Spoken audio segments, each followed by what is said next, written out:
तो स्टार्ट करते हैं। Cut. Hello everyone, welcome back to my प्यारा सा YouTube channel fun in Pathshala and I am Sunny Yadav. तो ये वीडियो ना बहुत इंपॉर्टेंट होने वाला है। इससे इंपॉर्टेंट वीडियो मैंने अभी तक नहीं बनाया। क्यों? क्योंकि मैं इसमें एडमिशन प्रोसेस को एक्सप्लेन करूंगा, जोसा के, CSAB के, ठीक है, कैसे एक IIT में NITs में एडमिशन लेना है, क्या क्या डॉक्यूमेंट्स चाहिए और एवरीथिंग जो भी इससे रिलेटेड है। और सेकंड डाउट, फीस स्ट्रक्चर से रिलेटेड जो भी डाउट आ रहे हैं। 35,000 जोसा में जमा कर चुके हैं, अब CSAB में भी 35,000 जमा करने हैं कि नहीं, 40,000 पार्शियल एडमिशन फीस इन लोगों ने ले ली है। तो वो सारे डाउट क्लियर कर लेंगे। और तीसरा डाउट आपका क्लियर होगा, और तीसरा डाउट तो आपका क्लियर हो गया होगा कि कोई स्वेटर पहने बाहर तो मैं पहनूं। देखो, आपने अब मेरे को स्वेटर पहने हुए देख लिया है, तो आप लोग ठंड आ चुकी है, बढ़ चुकी है, स्वेटर भी पहन लेना, ठीक है। चलो स्टार्ट करते हैं। तो देखो, एडमिशन प्रोसेस पहले स्टार्ट करते हैं। पहला पॉइंट क्या है उसमें, आप लोगों ने काउंसलिंग पूरी कर ली होगी। राउंड 5 राउंड 6 तक जो भी कॉलेज आपको मिलना है मिल जाएगा। फिर 9 से 13 के बीच की डेट होगी, 9 to 13 नवंबर, ठीक है। इस डेट में आपके इंस्टीट्यूट की वेबसाइट, जैसे कि मैं NIT जालंधर का हूं, तो मेरे इंस्टीट्यूट की वेबसाइट है www.nitj.com, ठीक है, nitj.in, ठीक है। तो अब ये वेबसाइट है इंस्टीट्यूट की। ये इंस्टीट्यूट वाले आप लोगों को इन्फॉर्म करेंगे, या इनकी वेबसाइट पर जाके चेक करते रहना कब रजिस्ट्रेशन फॉर्म आ चुका है, कब एडमिशन फीस पे करनी है आपको। तो जो भी कॉलेज मिला है आपको, जैसे NIT पटना मिल गया तो उसकी ओरिजिनल साइट पे जाना, ठीक है। IIIT गुवाहाटी मिल गया, उसकी ओरिजिनल साइट पर जाना। तो उसके बाद उसके रजिस्ट्रेशन फॉर्म फिल करना। वहाँ पर आपको एक ऑप्शन मिलेगा, आपको एडमिशन पूरा लेना है आपको एडमिशन का, और एक मिलेगा पार्शियल एडमिशन का, ठीक है, पार्शियल एडमिशन का। अब जिन लोगों ने फ्रीज कर दी है अपनी सीट, फ्रीज यानी राउंड 4 राउंड 1 राउंड 6 तक उसने अपनी फ्रीज कर दी है सीट, जिसको सीट मिल गई है और वो सीट से सेटिस्फाई है, तो उसने तो फ्रीज कर दी होगी, उसको इस वाले ऑप्शन पे जाना है, एडमिशन वाले पे। क्योंकि फ्रीज के बाद CSAB में पार्टिसिपेशन नहीं हो पाएगा आप लोगों का, ठीक है। एडमिशन वाले प्रोसेस को फिल करोगे, वहाँ रजिस्ट्रेशन फॉर्म भरोगे, उसके बाद फी पेमेंट करना है।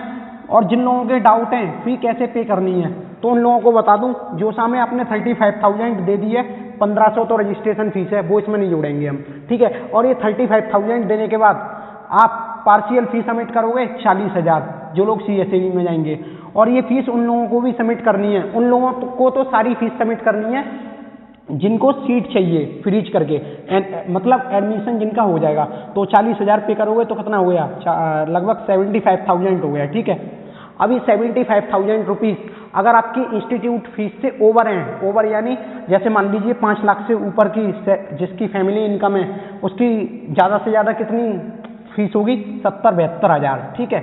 तो 72 हज़ार है मान लीजिए, तो आप लोगों को ये 3,000 2-3 महीने बाद मिल जाएंगे। या जिसकी फैमिली इनकम 1 लाख से कम है, तो उसकी फीस ज़्यादा से ज़्यादा 35,000 होगी, ठीक है, इंस्टीट्यूट फीस 30,000। तो बाद बाकी के बचे कुछ 35,000 40,000 आपको वापस मिल जाएंगे। अगर किसी कॉलेज में आपकी फीस एक्सीड कर रही है, ऊपर जा रही है, ठीक है, एक्सीड नहीं ऊपर जा रही है, तो उसको क्या करना है, फी पे करनी है और ज़्यादा, क्योंकि आप लोग एडमिशन ले रहे हो, तो एडमिशन फीस जितनी भी होगी वो आपको पे करनी पड़ेगी। अब आता है हॉस्टल फीस का डाउट। अभी हॉस्टल फीस आप लोग देखोगे तो वहाँ आपको हॉस्टल फीस बिल्कुल अलग से सेपरेटली जमा करनी पड़ेगी।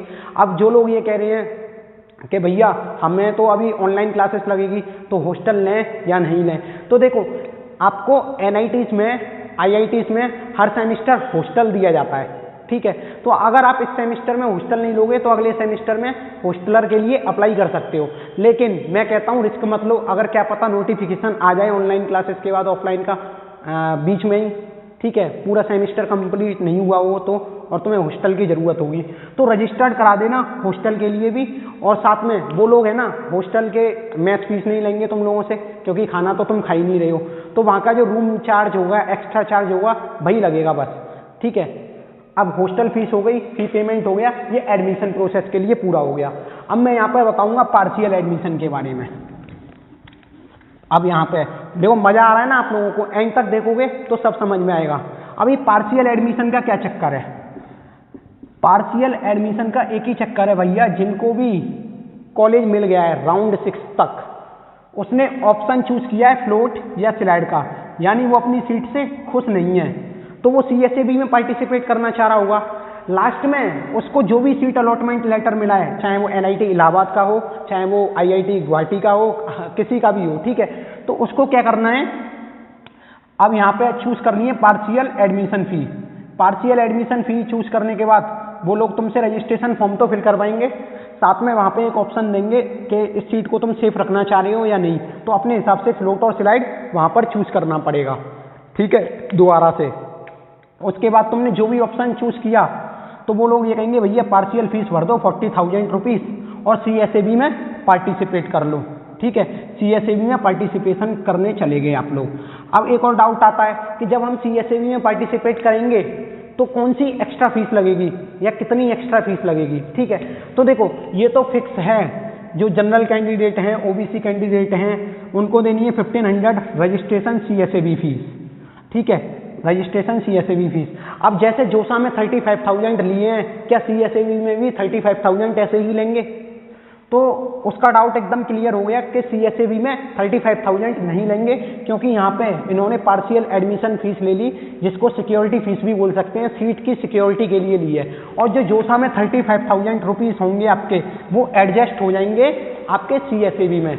तो अभी तक जो भी इन चीज़ों से पता चल रहा है, मैंने अपने पुराने दोस्तों से पूछा और उन सर से भी पूछा, ठीक है, डीन है हमारे एक, उन सर हैं, उनसे भी पूछा, और www.webmaster.nitj.com ये जो साइट है ना NIT की, इससे इस साइट पर सारे एडमिशन से रिलेटेड डाउट पूछे जाते हैं, एडमिशन फीस से रिलेटेड। तो उसका भी ईमेल भेज दिया था, उसका आ गया है, ठीक है। तो उन्होंने भी यही बोला है कि जो 35,000 रुपीज़ है आपको दोबारा से पे नहीं करने CSAB में, तो टोटल जो भी होता है 40 और 35, ठीक है, यही पे करना है, 40 प्लस 35, 75,000 के करीब पे कर देना है।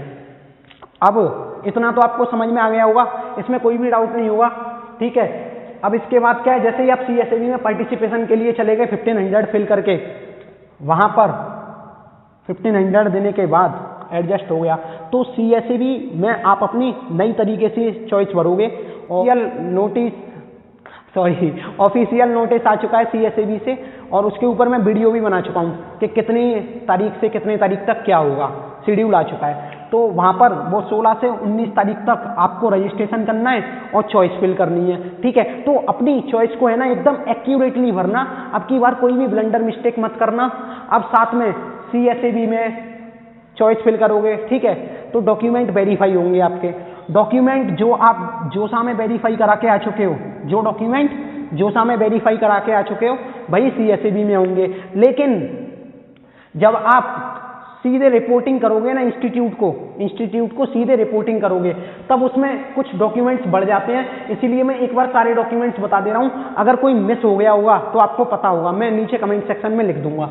तो देखो, पहला तो इनकम सर्टिफिकेट तो मस्ट है, जिसकी उनके लिए ये सिर्फ जिनकी 5 लाख से सैलरी कम है उनके लिए नहीं है, जो 5 लाख से सैलरी ऊपर है उनको सर्टिफिकेट देना ही नहीं है। गैप सर्टिफिकेट, अब ये गैप सर्टिफिकेट बनता कैसे है, आप नोटरी वाले के पास जाना, 50 रुपये का एक स्टाम्प पेपर आएगा, उस पर जो जोसा की साइड पर आपको एनेक्सचर दे रखा होगा गैप सर्टिफिकेट का, वो प्रिंट आउट करवा लेना है इधर और अपने साइन कर देने हैं, जमा कर देना है। इतना सिंपल सा प्रोसेस है। लोग बाग डाउट पूछ रहे हैं, कोई भी कंफ्यूजन हो तो फिर पूछ लेना। वैसे नोटरी पर जो जोसा के पोर्टल पर दे रखा है ना गैप सर्टिफिकेट का, वो प्रिंट आउट कराना है और वो लोग कर देंगे, आपको जाना है वहाँ पर, ठीक है। अब गैप सर्टिफिकेट बन गया। अब इसके बाद क्लास 10th की मार्कशीट, क्लास 12th की मार्कशीट, माइग्रेशन सर्टिफिकेट, समझ रहे हो। माइग्रेशन सर्टिफिकेट के बाद आपका कैरेक्टर सर्टिफिकेट और क्लास 10th और क्लास 12th के पासिंग सर्टिफिकेट। तो ये चीज़ तुम लिख लेना, मैं जल्दी जल्दी बता रहा हूँ क्योंकि आप लोग है ना वीडियो को छोड़ जाते हो इसीलिए। अब इतनी बात आपको समझ में आई। पासिंग सर्टिफिकेट के बाद आपको चाहिए माइग्रेशन सर्टिफिकेट, सारे हो गए लगभग। आपको आधार कार्ड चाहिए, आधार कार्ड ले लो या पैन कार्ड ले लो, ये आपका जो है आइडेंटिटी प्रूफ होना चाहिए। अब इसके बाद क्या चाहिए, फीस रिसिप्ट।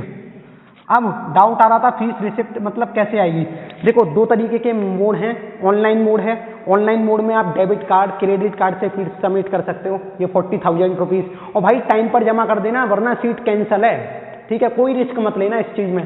और ऑनलाइन बैंकिंग के मोड से भी कर सकते हो। तीसरी बात, डीडी बनवा लेना बैंक से। डीडी कैसे बनता है, आप अपनी आसपास की बैंक पर चले जाना और कॉलेज के नाम से डीडी बनवाना, जो कॉलेज आपको अलॉट हुआ है 40,000 का, ठीक है। अगर आप एडमिशन लेना चाहते हो तो उसकी पूरी फीस का बनवाना पड़ेगा। अब डॉक्यूमेंट वेरिफिकेशन में तो कोई दिक्कत नहीं रही आपको, ठीक है।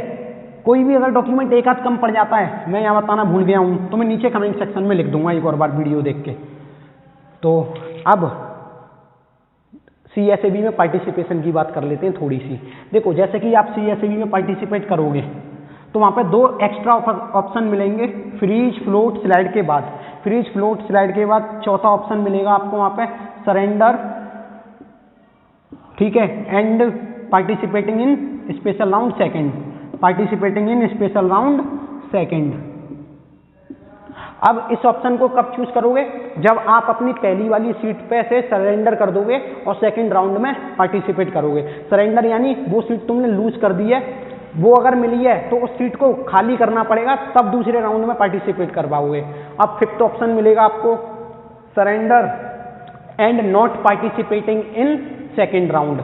तो उस केस में क्या होगा, जो आपके जोसा वाली फीस एडजस्ट हुई है वो आपको वापस मिल जाएगी। अगर तुमने उसमें पार्टिसिपेट कर लिया और आपके मन मुताबिक का NIT IIIT कुछ नहीं मिला या GFTI, तो आप लोगों का पूरा 35,000 का लॉस हो जाएगा।